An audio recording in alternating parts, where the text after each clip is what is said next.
Yes, very good morning students. Welcome back our day 15 classes. Day 15. ಕಳೆದ ತರಗತಿಯಲ್ಲಿ ಪದ್ಯ 9 ಭುವನೇಶ್ವರಿ ಈ ಒಂದು ಪಾಠದ ಬಗ್ಗೆ ಈ ಒಂದು ಪದ್ಯದ ಬಗ್ಗೆ ಅಭ್ಯಾಸವನ್ನ ಮಾಡಿದ್ವಿ. ಹೌದಾ? ಭುವನೇಶ್ವರಿ ಯಾವ ತರನಾಗಿ ಕನ್ನಡ ನಾಡಿನ ಅಥವಾ ಸ್ವಾತಂತ್ರ್ಯದ ಒಂದು ವೀರರ ಅಥವಾ ಈ ಒಂದು ಆದಂತ ಕನ್ನಡ ನಾಡಿನಲ್ಲಿ ಆದಂತ ರಾಜರು ಯಾರ್ಯಾರ ರಾಜರು ಆಳಿ ಹೋಗಿದಾರ ಅನ್ನೋದರ ಬಗ್ಗೆ ನಾವು ಮಾಹಿತಿಯನ್ನ ಪಡೆದ್ವಿ. ಹೌದಾ? ಇಂದು ಪಾಠ ಇಲ್ಲಿವರೆಗೂ ನಾವು ಪಾಠಗಳಲ್ಲಿ ಗದ್ಯಗಳಲ್ಲಿ 9 ಗದ್ಯ ಪಾಠಗಳು ಮತ್ತು 9 ಪದ್ಯ ಪಾಠಗಳನ್ನ ಓದಿದ್ದೀವಿ. ಇಲ್ಲಿಗೆ 5ನೇ ತರಗತಿಯ ನಿಮ್ಮ 5ನೇ ತರಗತಿಯ ಪಾಠಗಳು ಮತ್ತು ಪದ್ಯಗಳು ಮುಕ್ತಾಯವಾಗಿದ್ದಾವೆ. ಇಂದು ನಾವು ಅಭ್ಯಾಸ ಮಾಡ್ತಿರುವಂತಹ ಪಾಠ ಪೂರಕ ಪಾಠ. ಯಾವುದು? ಪೂರಕ ಪಾಠ. ಪೂರಕ ಪಾಠವನ್ನ ನಾವು ಈಗಾಗಲೇ ಅಭ್ಯಾಸ ಮಾಡಿದ್ದೀವಿ. ಹೌದಾ?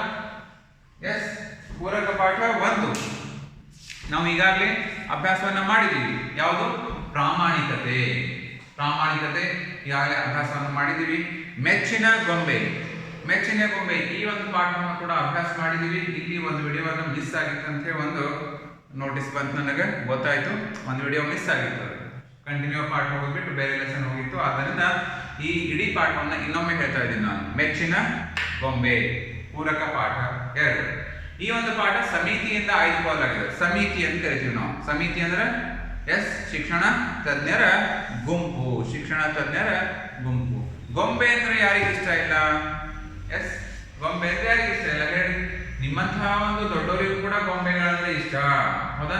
ಚಿಕ್ಕ ಮಗುವಿನಗೂ ಕೂಡ ಗೊಂಬೆ ಅಂದ್ರೆ ಇಷ್ಟ. ಈಗೆಲ್ಲ ಯಾವ ತರ ಗೊಂಬೆಗಳು ಬಂದಾವ? ಕಟ್ಟಿಗೆ ಗೊಂಬೆಗಳದಾವ, ಪ್ಲಾಸ್ಟಿಕ್ ಗೊಂಬೆಗಳದಾವ, ಕಾಜಿನ ಗೊಂಬೆಗಳದಾವ, ಗಾಜಿನ ಗೊಂಬೆಗಳದಾವ. ಹೌದಾ? ಮತ್ತು ಉಲನ್ ಗೊಂಬೆಗಳದಾವ. ಏನಂತೀರಿ ನೀವು ಅದಕ್ಕೆ? ಆ ತರನಾದಂತಹ ಗೊಂಬೆಗಳದಾವ. ನಿಮ್ಮಷ್ಟು ಎತ್ತರನಾಗಿರುವಂತಹ ಗೊಂಬೆಗಳದಾವ. ಅದನ್ನ ತೆಗೆದುಕೊಂಡು ಇಡ್ತಾ ಇರ್ತೀರಿ, ಎತ್ಕೋತಾ ಇರ್ತೀರಿ, ಮಾಡ್ತಾ ಇರ್ತೀರಿ. ಈ ತರನಾಗಿ ಗೊಂಬೆಗಳ ಜೊತೆ ಆಟ ಆಡ್ತಾ ಇದ್ದೀರಿ. ಒಂದು ಹುಟ್ಟಿನಿಂದ ಮಗು ಹಿಡಿದು ಬೆಳೆಯವರೆಗೂ ಕೂಡ ಗೊಂಬೆಗಳು ಬೇಕೇ ಬೇಕು. ಗೊಂಬೆಗಳು ಇಷ್ಟ ಆ ತರನಾಗಿ. ಆದ್ದರಿಂದ ಇಲ್ಲಿ ಒಂದು ಮೆಚ್ಚಿನ ಗೊಂಬೆ ಅಂತ ಹೆಚ್ಚಿನ ಪಾಠವನ್ನು ಕೊಟ್ಟಿದ್ದಾರೆ. ಈ ಗೊಂಬೆಗಳಲ್ಲಿ ಏನನ್ನ ಕೊಟ್ಟಿದ್ದಾರೆ, ಈ ಗೊಂಬೆಗಳು ಎಂಥವು, ಮತ್ತೆ ಈ ಗೊಂಬೆಗಳು ಎಷ್ಟು ಪ್ರಸಿದ್ಧಿ ಪಡೆದಂಥವು, ಯಾವ ತರನಾಗಿ ಗೊಂಬೆಗಳನ್ನ ಮಾಡ್ತಾರ ಅನ್ನೋದನ್ನ ಎಲ್ಲವನ್ನ ನಾವು ಈ ಪಾಠದಲ್ಲಿ ಅಭ್ಯಾಸವನ್ನ ಮಾಡೋಣ.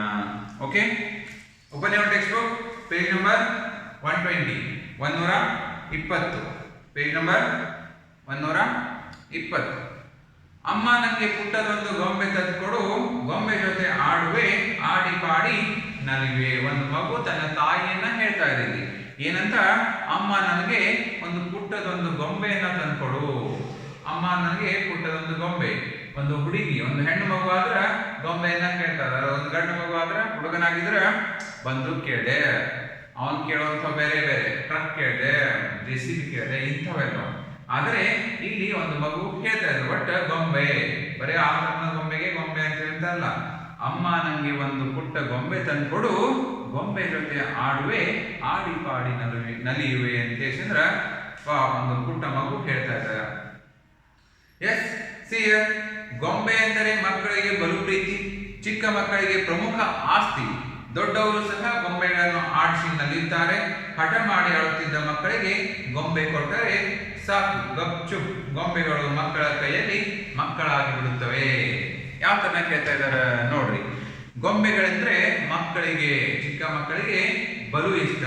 ಆ ಚಿಕ್ಕ ಮಕ್ಕಳ ಒಂದು ಪ್ರಮುಖ ಆಸ್ತಿ ಅಂದ್ರೆ ಏನು? ದೊಡ್ಡವರು ಯಾವ ತರ ಆಸ್ತಿ ಏನ್ ಮಾಡ್ತಾರೆ? ಹಣ ಮಾಡೋದ ಆಸ್ತಿ, ಗಾಡಿಗಳ ಮಾಡೋದ ಆಸ್ತಿ, ಜಮೀನ್ ಮಾಡೋದ ಆಸ್ತಿ, ಎಲ್ಲ ಆಸ್ತಿ ಅಂತ ಕರೀತಾರೆ. ಬಂಗಾರ ಮಾಡೋದು ಕೂಡ ಆಸ್ತಿ. ಈ ತರ ನಾವು ಆಸ್ತಿ ಅಂತ ಕರಿತಾ ಇದೀವಿ ದೊಡ್ಡವ್ರು ಮಾಡೋದಕ್ಕೆ. ಆದ್ರೆ ಚಿಕ್ಕ ಮಕ್ಕಳ ಆಸ್ತಿ ಏನು ಅಂದ್ರೆ ಅದೇ ಗೊಂಬೆಗಳು. ಅದು ಚಿಕ್ಕ ಮಕ್ಕಳ ಆಸ್ತಿ ಅಂತ ಹೇಳ್ತಾ ಇದ್ದಾರೆ.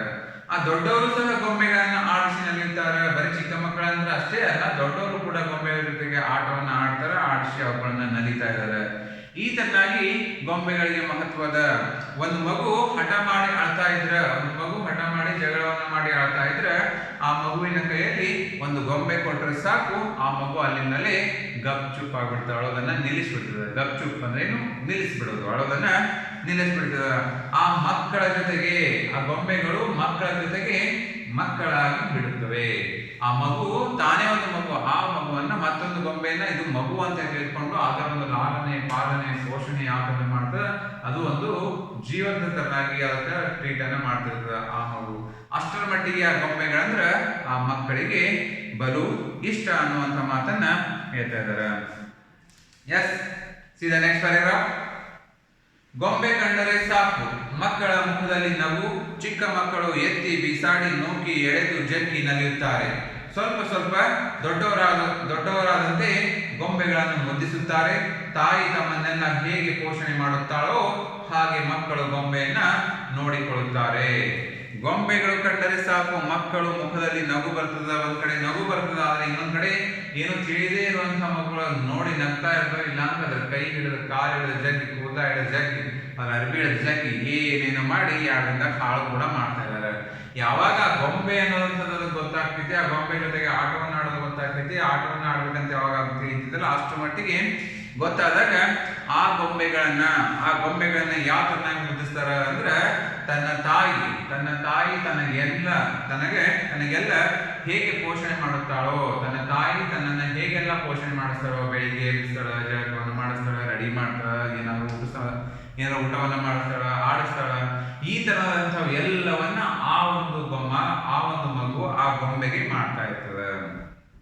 ಆ ಒಂದು ಮಗು ಆ ಗೊಂಬೆಗೆ ಮಾಡಿ ನಲಿತಾ ಇರ್ತದೆ, ನೋಡ್ತಾ ಇರ್ತದೆ. ಈ ತರನಾಗಿ ಹೇಗೆ ಪೋಷಣೆ ಮಾಡುತ್ತವೆ ಹಾಗೆಯೇ ಮಕ್ಕಳು ಗೊಂಬೆಯನ್ನ ನೋಡಿಕೊಳ್ತವೆ. ಆ ಗೊಂಬೆಯನ್ನ ಆ ಮಕ್ಕಳು ನೋಡಿಕೊಳ್ತಾ ಇದ್ದಾರೆ ಅಂತ ಹೇಳ್ತಾರೆ. ಅವುಗಳಿಗೆ ತಿಂಡಿ ತಿನ್ನಿಸುವುದು, ಸ್ನಾನ ಮಾಡಿಸುವುದು, ಮಲಗಿಸಿ ಲಾಲಿ ಮಾಡುವುದು, ಬಟ್ಟೆ ತೊಡಿಸುವುದು, ಶೃಂಗಾರ ಮಾಡುವುದು, ಹೀಗೆ ಎಲ್ಲವನ್ನು ಪ್ರೀತಿಯಿಂದ ಮಾಡುತ್ತಾರೆ. ಯಾವ ತರನಾಗಿ ಒಬ್ಬ ತಾಯಿ ತನ್ನ ಮಗುವಿಗೆ ಯಾವ ತರನಾಗಿ ತನ್ನ ಮಗು ಸುಂದರವಾಗಿ ಕಾಣಬೇಕು, ಸ್ವಚ್ಛವಾಗಿರ್ಬೇಕು ಅನ್ನೋ ಮನಸ್ಸಿನಿಂದ ಯಾವ ತರನಾಗಿ ಸ್ನಾನವನ್ನು ಮಾಡ್ತಾಳ, ಬಟ್ಟೆಯನ್ನು ತೊಡ್ತಾಳ, ಯಾವ ತರ ಅಲಂಕಾರವನ್ನು ಮಾಡ್ತಾಳ ಮತ್ತು ಸರಿಯಾದ ಟೈಮಿಗೆ ಊಟವನ್ನು ಮಾಡ್ತಾಳ, ಆ ತರನಾದಂತಹ ಎಲ್ಲ ಘಟನೆಗಳು ಆ ಮಕ್ಕಳು ಆ ಗೊಂಬೆ ಜೊತೆಗೆ ಮಾಡ್ತಾ ಇರ್ತಾರೆ. ಈ ತರನಾಗಿ ಆ ಗೊಂಬೆಗಳಂದ್ರೆ ಒಂದು ಜೀವಂತ ಅಥವಾ ಅವ್ರ ಮಗುನೇ ಅಂತ ತಿಳಿದುಕೊಂಡು ಅದರ ತಾಯಿ ಅವರೇ ಅಂತ ತಿಳಿದುಕೊಂಡು ಆ ಮಕ್ಕಳ ಜೊತೆಗೆ ಆಟವನ್ನ ಆಡ್ತಾ ಇರ್ತಾರೆ. ಹೀಗೆ ಗೊಂಬೆಗಳಂದ್ರೆ ಮಕ್ಕಳಿಗೆ ಬಲು ಇಷ್ಟ. ಅದರೊಳಗಡೆ ಈ ಹೆಸರೆಲ್ಲ ಬಂದವ, ಏನೋ ಬೇಬಿ ಡಾಗ್ ಅಂತ, ಏನೋ ಟೆಡಿ ಬಿಯರ್ ಅಂತ, ಈ ತರನಾಗಿ ಬೇರೆ ತರನಾದಂತಹ ಗೊಂಬೆಗಳು ಬಂದಿದಾವ. ಯಾರೋ ಒಂದು ಮುಟ್ಟಿದ್ರೆ ಒಂದು ಕೈ ಎದರ್ತೈತಿ, ಕಾಲ ಎರ್ತೈತಿ, ಹಾಯ ಎರ್ತೈತಿ, ಏನೋ ಬಾಯರ್ ಎರ್ತೈತಿ, ಹಾಡರೆ ಹಾಡ್ತೈತಿ ಅಂತ ವಿವಿಧ ತರನಾದಂತಹ ಗೊಂಬೆಗಳು ಬಂದಿದಾವ. ಅಂತಹ ಗೊಂಬೆಗಳು ಸಿಕ್ಕರೆ ಮತ್ತಷ್ಟು ಮಕ್ಕಳಿಗೆ ಖುಷಿ. ಎಸ್, ಮಕ್ಕಳ ಕೈಯಲ್ಲಿ ಗೊಂಬೆಗಳಿಗೆ ಜೀವ ಬರುತ್ತದೆ. ಯಾರಾದರೂ ತಮ್ಮ ಗೊಂಬೆಗಳಿಗೆ ಕೀಟಲೆ ಮಾಡಿದರೆ ಮಕ್ಕಳು ಸುಮ್ಮನೆ ಇರುವುದಿಲ್ಲ. ಗೊಂಬೆಗೆ ನೋವಾಯಿತೆಂದು ಎತ್ತಿ ಮುದ್ದಾಡಿ ಸಮಾಧಾನ ಮಾಡುತ್ತಾರೆ. ಕೈ ಜಾರಿದ ಗೊಂಬೆ ಕೆಳಕ್ಕೆ ಬಿದ್ದರಂತೂ ಮಕ್ಕಳು ಅತ್ತೇ ಬಿಡುತ್ತಾರೆ. ಅದನ್ನು ಎತ್ತಿಕೊಂಡು ಹಾಡು ಕೇಳಿ ಸಮಾಧಾನ ಮಾಡುತ್ತಾರೆ. ಯಾವ ತರನಾಗಿ ಒಬ್ಬ ತಾಯಿ ತನ್ನ ಮಗುವನ್ನ ಯಾವ ತರನಾಗಿ ಪ್ರೀತಿಸ್ತಾ ಇದ್ದಾಳೆ, ಯಾವ ತರನಾಗಿ ಆ ಒಂದು ಮಗುವನ್ನ ಲಾಲಿಸ್ತಾ ಇದ್ದಾಳೆ, ಅದೇ ತರನಾಗಿ ಯಾರಾದರೂ ತಮ್ಮ ಗೊಂಬೆಗಳನ್ನ ಇದು ಗೊಂಬೆ ಅದ ಇದಕ್ಕೇನದಂತೆ ಸುಮ್ಮನೆ ಕಾಡಿಸೋ ಸಲುವಾಗಿ ಕೈ ಎತ್ತಿ ಬೀಸಾಡಿದ್ರೆ ಅಥವಾ ಏನೋ ಎತ್ಕೊಂಡ್ರ ಅದಕ್ಕೆ ಆ ಮಕ್ಕಳಿಗೆ ಬಹಳಷ್ಟು ಸಿಟ್ಟು ಬರ್ತದೆ ಮತ್ತು ಬಹಳಷ್ಟು ಅಳನು ಬರ್ತದೆ. ಬಹಳಷ್ಟು ಸಿಟ್ಟು ಬರ್ತದೆ ಅವ್ರ ಮೇಲೆ ತನ್ನ ಗೊಂಬೆಗಳನ್ನ ಕಾಡಿಸೋ ಮೇಲೆ ಬಹಳಷ್ಟು ಸಿಟ್ಟು ಬರ್ತದೆ. ಒಂದು ವೇಳೆ ಕೈ ಜಾರಿ ಏನಾದ್ರು ಕೆಳಗಂತೂ ಬಿಟ್ರೆ ತಾನೇ ಬಿದ್ದಿದೇನೋ ತನಗೆ ಬಡದೇನೋ ಅನ್ನುವಷ್ಟರ ಮಟ್ಟಿಗೆ ಆ ಮಗು ನೋವನ್ನ ಪಟ್ಟು ಆಳ್ತಾ ಇದ್ದ. ಕೊನೆಗೆ ಆ ಗೊಂಬೆಯನ್ನ ಎತ್ತಿಕೊಂಡು ಮುದ್ದಿಸ್ತಾ ಇದ್ದ, ಹಾಡನ್ನ ಹೇಳ್ತಾ ಇದೆ. ಯಾವ ತರನಾಗಿ ತಾನು ಬಿದ್ದಾಗ ತನ್ನ ತಾಯಿ ಪ್ರೀತಿಯನ್ನ ತೋರಿಸ್ತಾ ಇರ್ತಾಳಲ್ಲ, ತಾನು ಒಂದು ವೇಳೆ ತಪ್ಪಿ ಬಿದ್ರೆ ತಾಯಿ ಓಡಿ ಬಂದು ಯಾವ ತರನಾಗಿ ಎತ್ತಿಕೊಂಡು ಮುದ್ದಾಡಿ ಒಂದು ಯಾವ ತರನಾಗಿ ರಮಿಸ್ತಾ ಇದ್ದಾಳಲ್ಲ, ಏನ್ ರಮಿಸೋದು ಅಂತೀವಿ, ಏನೋ ಪಾಲಿಸೋದು ಅಂತೀವಲ್ಲ, ಆ ತರನಾಗಿ ಆ ಗೊಂಬೆಯನ್ನ ಟ್ರೀಟ್ ಮಾಡ್ತಾ ಇದ್ದಾರೆ. ಆ ಮಗು ಗೊಂಬೆಯನ್ನ ಸಮಾಧಾನ ಮಾಡ್ತಾಳೆ. ಏನಂತ ಸಮಾಧಾನ ಮಾಡ್ತಾಳೆ? ತಾಯಿ ತನ್ನ ಮಗುವಿಗೆ ಯಾವ ತರ ಹಾಡನ್ನ ಹಾಡಿ ಸಮಾಧಾನ ಮಾಡ್ತಾಳಲ್ಲ, ಅದೇ ತರನಾಗಿ ಇಲ್ಲಿ ಗೊಂಬೆಗೆ ಹಾಡನ್ನ ಹಾಡ್ತಾ ಸಮಾಧಾನ ಮಾಡ್ತಾ ಇದ್ದಾರೆ. ಯಾವ ತರನಾಗಿ ಅಂದ್ರೆ, ಅಳಬೇಡ ಗೊಂಬವ್ವ ನೀನು ಜರತಾರಿ ಲಂಗ ಕೊಡಿಸುವೇನು ನಾನು. ಯಾವ ತರನಾಗಿ ಒಬ್ಬ ತಾಯಿ ತನ್ನ ಮಗುವನ್ನ ಅಳ್ತಾ ಇರುವಾಗ ನೀನು ಅಳಬೇಡ ಅಂತ ಹೇಳಿದ್ರೆ ಆ ಮಗುವಿಗೆ ಏನ್ ಇಷ್ಟ ಅನ್ನೋದನ್ನ ನಮ್ಮ ತಾಯಿ ಗೊತ್ತಿರ್ತದೆ. ಅದನ್ನ ಕೊಡಿಸ್ತೀನಿ ನಾನು ನಿನಗೆ, ಈಗ ಅಳಬೇಡ ಅಂತ ಹೇಳಿ ಯಾವ ತರನಾಗಿ ಸಮಾಧಾನವನ್ನ ಮಾಡ್ತಿರ್ತಾರಲ್ಲ, ಅದೇ ತರನಾಗಿ ಆ ಒಂದು ಗೊಂಬೆಗೆ ಆ ಒಂದು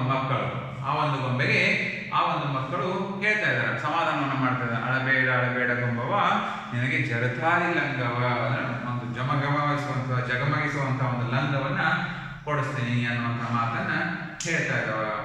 S, see the next paragraph. ಗೊಂಬೆಗಳನ್ನು ವಿವಿಧ ವಸ್ತುಗಳಿಂದ ತಯಾರಿಸುತ್ತಾರೆ. ಮರ, ಮಣ್ಣು, ಪ್ಲಾಸ್ಟಿಕ್, ರಬ್ಬರ್, ಪಿಂಗಾಣಿ, ಬಟ್ಟೆ, ಹತ್ತಿ, ಬಿದಿರು, ಕಾಗದಗಳಿಂದ ಗೊಂಬೆಗಳನ್ನು ಸಿದ್ಧವಾಗುತ್ತವೆ. ಇತ್ತೀಚೆಗೆ ಗೊಂಬೆಗಳು ವಿವಿಧ ರೂಪವನ್ನು ಪಡೆದಿವೆ. ಮನುಷ್ಯ, ಪ್ರಾಣಿ, ಪಕ್ಷಿ, ಕೀಟ ಎಲ್ಲ ರೂಪಗಳಲ್ಲೂ ಜನ್ಮ ತಾಳಿವೆ.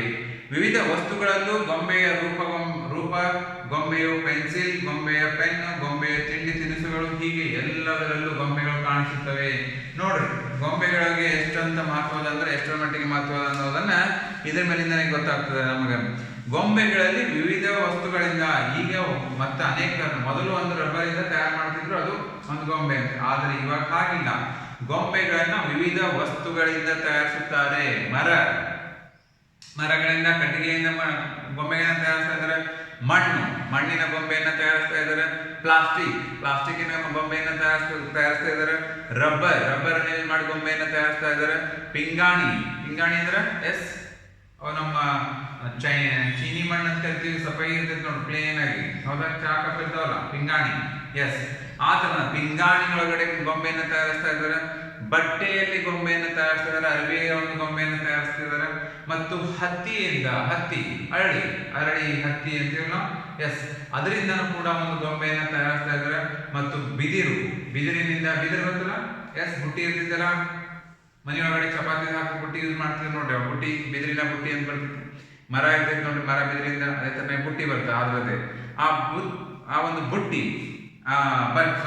ಬಿದಿರಿನಿಂದ ಒಂದು ಗೊಂಬೆಯನ್ನ ತಯಾರಿಸ್ತಾ ಇದ್ದಾರೆ.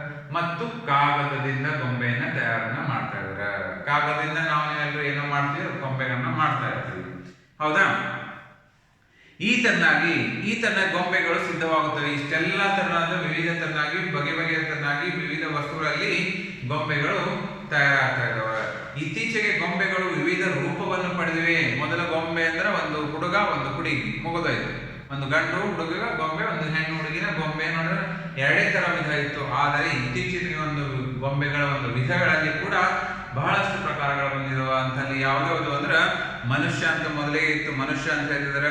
ಮತ್ತು ಪ್ರಾಣಿ, ಪಕ್ಷಿ, ಕೀಟ, ಈ ಎಲ್ಲ ರೂಪಗಳು ಕೂಡ ಪಡೆದಿವೆ. ಈ ಎಲ್ಲ ರೀತಿಯ ಒಂದು ಗೊಂಬೆಗಳು ಕೂಡ ಬಂದಿದ್ದಾವೆ.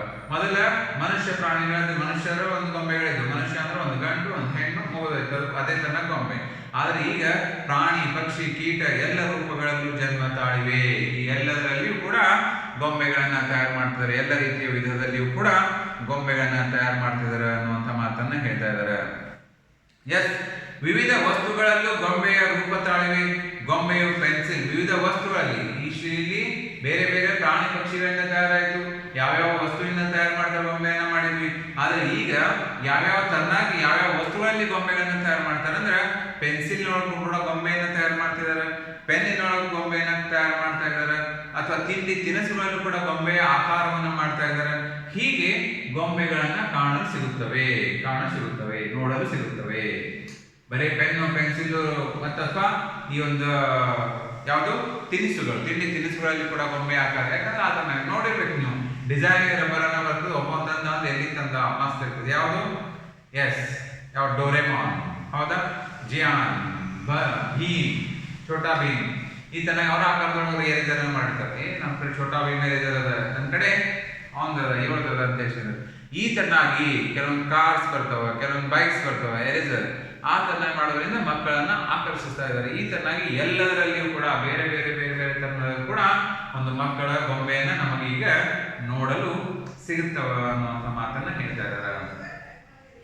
ಎಸ್, ಜಾತ್ರೆ ಉತ್ಸವಗಳಲ್ಲಿ ಗೊಂಬೆಗಳದ್ದೇ ಆಕರ್ಷಣೆ. ವೈವಿಧ್ಯಮಯ ಗೊಂಬೆಗಳನ್ನು ಅಂಗಡಿಯಲ್ಲಿ ಕೈ ಬೀಸಿ ಕರೆಯುತ್ತವೆ.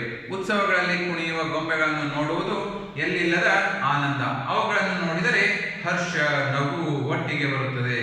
ಜೋಕರ್ ಗೊಂಬೆಗಳಂತೂ ತಾನು ನಗುತ್ತಾ ಎಲ್ಲರನ್ನು ನಗಿಸುತ್ತದೆ. ಗೊಂಬೆಗಳಲ್ಲಿ ಹೇಳ್ತಾರೆ ಜಾತ್ರೆ ಉತ್ಸವಗಳಲ್ಲಿ ಹೋದ್ರೆ ನಮ್ಮ ಕಣ್ಣಿಗೆ ಕಾಣಿಸೋದು ದೊಡ್ಡದಾದಂತ ಮೊದಲಿಗೆ ಬೀಳೋದು ಗೊಂಬೆನೆ. ಹೌದಾ? ಗೊಂಬೆನೆ ಕಾಣಿಸ್ತಾ ಇರ್ತದೆ. ಆಕರ್ಷಿಸುವಂತ ಒಂದು ಗೊಂಬೆ ಇಟ್ಟಿರ್ತಾರೆ ಎಲ್ಲ ಕಡೆನೂ. ಆ ಆಕರ್ಷಣೆ ಒಂದು ವೈವಿಧ್ಯಮಯವನ್ನ ಗೊಂಬೆಗಳು ಅಂಗಡಿಯಲ್ಲಿ ದೊರೀತಾ ಇದಾವ. ಆ ಜಾತ್ರೆಯ ಅಂಗಡಿಗಳಲ್ಲಿ ಅಥವಾ ಏನು ಉತ್ಸವಗಳ ಒಂದು ಅಂಗಡಿಗಳಲ್ಲಿ ಮೊದಲಿಗೆ ಆಕರ್ಷಿಸುವಂತ ಸುಂದರವಾದಂತಹ ಒಂದು ಗೊಂಬೆಗಳು ನಮ್ಮನ್ನ ಕೈ ಬೀಸಿ ಕರೀತಾ ಇರ್ತಾವ. ಅಂದ್ರೆ ಬಹಳಷ್ಟು ಆಕರ್ಷಣೆಯನ್ನ ಮಾಡ್ತಾ ಇರ್ತಾವ. ಅಂತ ಉತ್ಸವಗಳಲ್ಲಿ ಕುಣಿಯುವ ಗೊಂಬೆಯನ್ನು ನೋಡುವುದು ಎಲ್ಲಿಲ್ಲದ ಸಂತೋಷ. ಆ ಗೊಂಬೆ ಒಂದು ನಾಟಕವನ್ನು ಮಾಡ್ತಿರ್ತಾರೆ, ನೋಡಿರ್ಬೇಕು ನೀವು. ನೋಡಿಲ್ಲ ನೀವು ಜಾತ್ರೆ ಒಳಗಡೆ ಕೈ ಒಳಗಡೆ ದಾರ ಕಟ್ಟಿ ಗೊಂಬೆ ಆಟವಯ್ಯ ಅಂತ ಯೋಚನೆ ಮಾಡ್ತಾ ಇದ್ರು. ಈಗ ಎಲ್ಲಿ ನೋಡ್ಲಿಕ್ಕೆ ಸಿಗವಲ್ತದ. ಅದನ್ನ ನೋಡು ಶೋ ತರನಾಗಿ ಮಾಡ್ತಾರೆ ಚಿತ್ರಗಳನ್ನ. ಆ ತರನಾಗಿ ಒಂದು ಏನು ಗೊಂಬೆಯ ಆಟ ಅಥವಾ ಗೊಂಬೆಯ ಒಂದು ಉತ್ಸವವನ್ನ, ಗೊಂಬೆಯ ಒಂದು ಜಾತ್ರೆಯನ್ನ ನೋಡ್ಲಿಕ್ಕೆ ಎಲ್ಲರಿಗೂ ಕೂಡ ಬಹಳಷ್ಟು ಸಂತೋಷ ಆಗ್ತದೆ ಅನ್ನುವಂಥ ಮಾತನ್ನ ಹೇಳ್ತಿದ್ದಾರೆ. ಹರ್ಷ ನಗು ಒಟ್ಟಿಗೆ ಬರುತ್ತವೆ. ಯಾರನ್ನ ಕಂಡ್ರೆ ಅಂದ್ರೆ ಒಬ್ಬ ಜೋಕರ್ ಗೊಂಬೆಯನ್ನ ನೋಡಿದ್ರೆ ನಗು ಕೂಡ, ಹರ್ಷ, ಸಂತೋಷ ಎಲ್ಲವೂ ಕೂಡ ಒಟ್ಟಿಗೆ ಬರುತ್ತೆ ಅಂತ ಹೇಳ್ತಾರೆ. ಆ ಜೋಕರ್ ತಾನು ನಗುತ್ತಾ ಎಲ್ಲರನ್ನ ನಗಿಸುವಂತಹ ಪ್ರಯತ್ನವನ್ನ ಮಾಡ್ತಾ ಇದ್ದಾನೆ. ಅಂತ ಒಂದು ಜೋಕರ್ ಗೊಂಬೆಯನ್ನ ನೋಡಿದ್ರೆ ಎಲ್ಲರಿಗೂ ಕೂಡ ಎಸ್ ಇಷ್ಟನೇ, ಬಲು ಇಷ್ಟ ಅಂತ ಹೇಳ್ಬೋದು. See the next paragraph. ನಮ್ಮ ನಾಡಹಬ್ಬ ದಸರೆಯಲ್ಲಿ ಮನೆಗಳಲ್ಲೂ ಗೊಂಬೆಯನ್ನು ಅಲಂಕರಿಸುತ್ತಾರೆ. ಅಲಂಕರಿಸಿದ ನೂರಾರು ಗೊಂಬೆಗಳನ್ನು ಒಟ್ಟಿಗೆ ನೋಡುವುದೇ ಒಂದು ಹಬ್ಬ. ಅವುಗಳ ಶೃಂಗಾರ, ಜೋಡಣೆ, ಅಲಂಕಾರ ಬಲು ಸುಂದರ. ಸ್ಪ್ರಿಂಗ್ ಗೊಂಬೆಗಳಿಗೂ ಕೀಲು ಗೊಂಬೆಗಳು, ಯಂತ್ರ ಗೊಂಬೆಗಳು, ಸಣ್ಣ ದೊಡ್ಡ ವಿವಿಧ ರಂಗಿನ ಗೊಂಬೆಗಳು ವಿವಿಧ ಆಟಗಳ ಮೂಲಕ ಸಂತೋಷ ಕೊಡುತ್ತವೆ. ನಿಜವಾಗಿಯೂ ಜೀವವಿದ್ದಂತೆ ವರ್ತಿಸುತ್ತವೆ. ಈ ಒಂದು ಗೊಂಬೆಗಳಿಗೆ ಎಷ್ಟು ಮಹತ್ವದ ನಮ್ಮಲ್ಲಿ ಅಂದ್ರೆ, ನಮ್ಮ ಹತ್ರ ಎಷ್ಟು ಗೊಂಬೆ ಇದೆ. ಈ ಒಂದು ದಸರೆಯ ಸಂದರ್ಭದಲ್ಲಿ ಮನೆಯಲ್ಲಿ ಏನು ಗೌರಿ ಅಂತ ಕೂಡಿಸ್ತಾ ಇದಾರೆ, ಆ ತರನಾಗಿ ಕೂಡಿಸೋ ಸಂದರ್ಭದಲ್ಲಿ ಈ ಗೊಂಬೆಗಳ ಅಲಂಕಾರ ಅಂತ ಮಾಡ್ತಾ ಇದ್ದಾರೆ. ಆ ಗೊಂಬೆಗಳ ಅಲಂಕಾರವನ್ನ ಮಾಡ್ತಾರೆ. ವಿವಿಧ ತರನಾದಂಥದ್ದು, ವೆರೈಟಿ ತರನಾದಂಥ ಬೇರೆ ತರನಾದಂಥದ್ದು ಗೊಂಬೆಗಳನ್ನ ಇಟ್ಟು ಆ ಪೂಜೆಗೆ ಶೋಭೆಯನ್ನ ತರ್ತಾ ಇದ್ದಾರೆ. ಎಸ್, ಅಂತ ಒಂದು ನೂರಾರು ಗೊಂಬೆಗಳು ಒಟ್ಟಿಗೆ ಇಟ್ಕಿಶಂದ್ರ ಹಬ್ಬವನ್ನ ಆಚರಣೆ ಮಾಡುವಂತ ಹಬ್ಬವೂ ಕೂಡ ನಮ್ಮಲ್ಲಿ ಅದ. ಗೊಂಬೆಗಳ ಇಟ್ಕಿಶಂದ್ರ ಪೂಜೆ ಮಾಡುವಂತ ಒಂದು ಹಬ್ಬವೂ ಕೂಡ ಅದ. ಆದ್ದರಿಂದ ನಾವು ಗೊಂಬೆಗೆ ಎಷ್ಟು ಮಹತ್ವವನ್ನು ಕೊಡ್ತೀವಿ ಅನ್ನೋದನ್ನ ತಿಳ್ಕೊಡ್ರಿ. ಇವುಗಳ ಒಂದು ಶೃಂಗಾರ ಜೋಡಣೆ, ಇದ್ದಂಥ ಗೊಂಬೆಗಳ ಜೋಡಣೆಯನ್ನ ಯಾವ ತರ ಮಾಡ್ತಾ ಇರ್ತೀವಿ, ಆ ಗೊಂಬೆಗಳ ಜೋಡಣೆಯನ್ನ ಮಾಡೋದನ್ನ ನೋಡೋದಕ್ಕೆ ಬಹಳಷ್ಟು ಆಕರ್ಷಣೀಯವಾಗಿರ್ತದೆ. ಈ ಆಕರ್ಷಣೀಯವಾದಂತಹ ಒಂದು ಗೊಂಬೆಯನ್ನ ನಾವು ನೋಡೋ ಸಲುವಾಗಿ ಬಹಳಷ್ಟು ಉತ್ಸುಕರಾಗಿರ್ತೀವಿ. ಇದು ನಮ್ಮ ದಸರೆಯ ಸಂದರ್ಭದಲ್ಲಿ ನೋಡಲು ಸಿಗುವಂತಹ ಗೊಂಬೆಗಳು. ಮತ್ತು ಈ ಗೊಂಬೆಗಳನ್ನ ನಾವು ಎಂತೆಂಥದ್ರಲ್ಲಿ ನೋಡ್ತಾ ಇದ್ದೀವಿ? ಸ್ಪ್ರಿಂಗ್ ಗೊಂಬೆಗಳನ್ನ ನೋಡ್ತಾ ಇದ್ದೀವಿ. ಸ್ಪ್ರಿಂಗ್ ಇರುವಂತದ್ದು, ಕುಣಿತಾ ಇರ್ತದೆ, ಅಳಗಾಡ್ತಾ ಇರ್ತದೆ. ಕೀ ಗೊಂಬೆಗಳನ್ನ ನೋಡ್ತಾ ಇದ್ವಿ, ಕಿಲಿಕೆಗಳನ್ನ ಇರುವಂತದ್ದು ಗೊಂಬೆಗಳನ್ನ. ಮತ್ತು ಈ ಯಂತ್ರ ಗೊಂಬೆಗಳನ್ನ ನೋಡ್ತಾ ಇರ್ತೀವಿ, ಯಾವ್ಯಾವ ವಿಧ ತರನಾಗಿ ಮಾಡ್ತಾ ಇರ್ತವೆ. ಮತ್ತು ಸಣ್ಣ ದೊಡ್ಡ ವಿಧ ರಂಗಿನ ಗೊಂಬೆಗಳನ್ನ ನೋಡ್ತಾ ಇದ್ದೀವಿ. ಸಣ್ಣ ಗೊಂಬೆ ಹಿಡ್ಕೊಂಡು ದೊಡ್ಡ ಗೊಂಬೆಗಳವರೆಗೂ ಕೂಡ ಒಬ್ಬ ಮನುಷ್ಯನ ಎತ್ತರಿಗಿರುವಷ್ಟು ಕೂಡ ಗೊಂಬೆಗಳನ್ನ ನಾವು ನೋಡ್ತಾ ಇರ್ತೀವಿ. ಈ ತರನಾಗಿ ವಿವಿಧ ಆಟಗಳ ಮೂಲಕ ನಮ್ಮನ್ನ ಸಂತೋಷಪಡಿಸುವಂತಹ ಗೊಂಬೆಗಳನ್ನ ಕಂಡ್ರೆ ಯಾರಿಗೆ ಇಷ್ಟ ಆಗೋದಿಲ್ಲ? ಎಲ್ಲರಿಗೂ ಕೂಡ ಇಷ್ಟನೇ. ಆ ತರನಾಗಿ ಗೊಂಬೆಗಳನ್ನ ನಾವು ಮಾಡ್ತಾ ಇದೀವಿ. ಇಂಥ ಒಂದು ಗೊಂಬೆಗಳನ್ನ ನಾವು ಇಂದಿಗೂ ಕೂಡ ಬಹಳಷ್ಟು ನಮ್ಮ ಜೀವನದಲ್ಲಿ ಮಹತ್ವವನ್ನು ಕೊಟ್ಟಿದ್ದೀವಿ. ಅದೇ ತರನಾಗಿ ಮತ್ತು ಮಕ್ಕಳಿಂದ ಹಿಡಿದು ಇಡೀ ದೊಡ್ಡವರಿವರೆಗೂ ಈ ಒಂದು ಗೊಂಬೆಗಳಂದ್ರೆ ಬಹಳಷ್ಟು ಇಷ್ಟ. ನಿಜವಾಗಿಯೂ ಜೀವವಿದ್ದಂತೆ ವರ್ತಿಸುತ್ತವೆ ಈ ಗೊಂಬೆಗಳು. ಸ್ಪ್ರಿಂಗ್ ಗೊಂಬೆಗಳಾಗ್ಲಿ, ಕೀಲಿ ಗೊಂಬೆಗಳಾಗ್ಲಿ, ಅದನ್ನು ಹಾಡೋದಾಗ್ಲಿ, ನೃತ್ಯ ಮಾಡೋದಾಗ್ಲಿ, ಯಾವುದೇ ಒಂದು ಜೀವವಿರುವಂತಹ ಮನುಷ್ಯನಿಗೂ ಕೂಡ ಅಷ್ಟರ ಮಟ್ಟಿಗೆ ಹೋಲಿಕೆ ಆಗ್ತದೆ. ಅದು ಕಣ್ಣು ಬಡಿಯೋದಾಗ್ಲಿ, ಕೈಯನ್ನ ಮಾಡೋದಾಗ್ಲಿ, ಕುಣಿಯೋದಾಗ್ಲಿ, ಅವೆಲ್ಲ ತನ್ನ ಮಾಡುವಂತಹ ಗೊಂಬೆಗಳು ಕೂಡ ಅದಾವ. ಅದನ್ನ ನೋಡಿದ್ರೆ ಅದು ಜೀವಂತ ಗೊಂಬೆನೇ ಅದ, ಜೀವಂತವಿದ್ದಂತಹ ಒಬ್ಬ ಹುಡುಗನೇ ಅದ, ಸಣ್ಣದು ಅಂತ ಅನ್ನೋಷ್ಟರ ಮಟ್ಟಿಗೆ ನಮ್ಮನ್ನ ಬೆರಗುಗೊಳಿಸುವ, ಚಕಿತಗೊಳಿಸುವಂತಹ ಗೊಂಬೆಗಳು ಕೂಡ ನಮ್ಮಲ್ಲಿ ಅದಾವ. ಎಸ್, ಎಲ್ಲರ ಮನೆಗಳಲ್ಲೂ ಗೊಂಬೆಗಳ ಸ್ಥಾನ ಪಡೆದಿವೆ. ಹೌದಾ? ಗೊಂಬೆಗಳು ಮನುಷ್ಯನಿಗೆ ಅನೇಕ ರೀತಿಯಲ್ಲಿ ಜೀವನ ಪಾಠವನ್ನು ಹೇಳುತ್ತವೆ. ಗೊಂಬೆಗಳು ಯಾರ ಹೊಗಳಿಕೆಗೂ ತೆಗಳಿಕೆಗೂ ಜಗ್ಗೋದಿಲ್ಲ. ಆ ಗೊಂಬೆಗಳ ಮೇಲೆ ಒಂದು ಹಾಡನ್ನು ಕೂಡ ಬಂದಿತ್ತು, ನೀವು ಎಲ್ಲವೂ ಕೂಡ ಕೇಳಬೇಕು.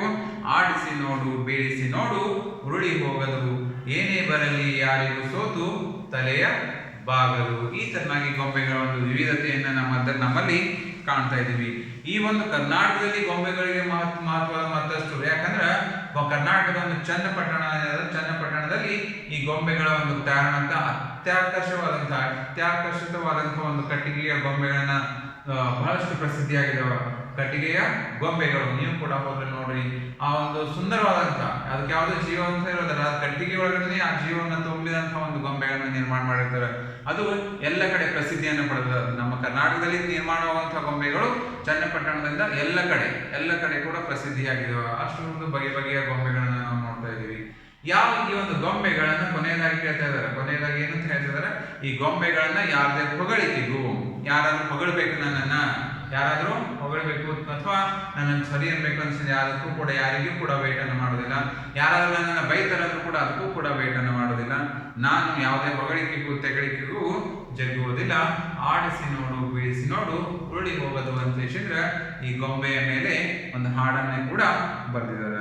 ಎಸ್, ಇದು ಪೂರಕ ಪಾಠ 2, ಮೆಚ್ಚಿನ ಗೊಂಬೆ.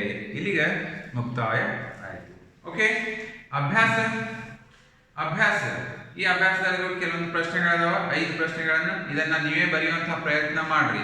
ಯಾಕಂದ್ರೆ ಇದನ್ನು ನೀವು ಪ್ಯಾಸೇಜ್ ಅನ್ನ ಬಿಡಿಸ್ತಾ ಇರ್ತಿಲ್ಲ, ಆ ಪ್ಯಾಸೇಜ್ ಅನ್ನ ಬಿಡಿಸುವಲ್ಲಿ ಇದು ನಿಮಗೆ ಸಹಾಯ ಆಗ್ತದೆ. ಇದನ್ನ ನಾನು ನೋಟ್ಸ್ ಕಳಿಸ್ತೀನಿ ಅಂತ ಬಿಡ್ತೀನಿ, ಕೂಡಬೇಡ್ರಿ, ನೀವಾಗಿನೇ ಹುಡುಕಾಡಿ ಬರೆಯುವಂತಹ ಪ್ರಯತ್ನವನ್ನ ಮಾಡ್ರಿ. ಓಕೆ, ಗೊಂಬೆಗಳನ್ನು ಯಾವ ವಸ್ತುಗಳಿಂದ ತಯಾರಿಸುತ್ತಾರೆ?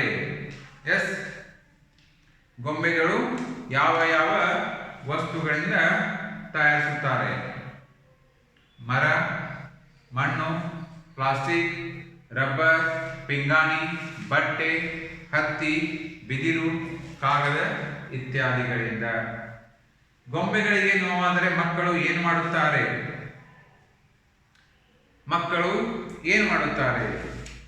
ಅವುಗಳನ್ನು ಎತ್ತಿ ಹಿಡಿದು ಸಮಾಧಾನ ಮಾಡುತ್ತಾರೆ ಮತ್ತು ಹಾಡನ್ನು ಹೇಳುತ್ತಾರೆ. ಅಳುವ ಗೊಂಬೆಗಳನ್ನು ಮಕ್ಕಳು ಏನೆಂದು ಹಾಡಿ ಸಮಾಧಾನ ಮಾಡುತ್ತಾರೆ? ಅಳುವ ಗೊಂಬೆಗಳು, ಅಳಬೇಡ ಗೊಂಬವ್ವ, ನಿನ್ನ ಜರತಾರಿ ಲಂಗ ಕೊಡಿಸುವೇನೋ ನಾನು ಅನ್ನುವಂಥ ಹಾಡನ್ನ ಹೇಳಿ ಸಮಾಧಾನ ಮಾಡುತ್ತಾರೆ ಅಂತ ಹೇಳ್ತಾರೆ. ಇಲ್ಲಿ ಕೊಟ್ಟಂತ ಹಾಡಿದು ನೀವು ಯಾವ ಒಂದು ಗೊಂಬೆಗಳ ಮುಂದೆ ಯಾವ್ಯಾವ ಹಾಡು ಹಾಡ್ತಿದ್ರಿ, ಆ ಹಾಡನ್ನ ನೀವು ಬರಿಬಹುದು.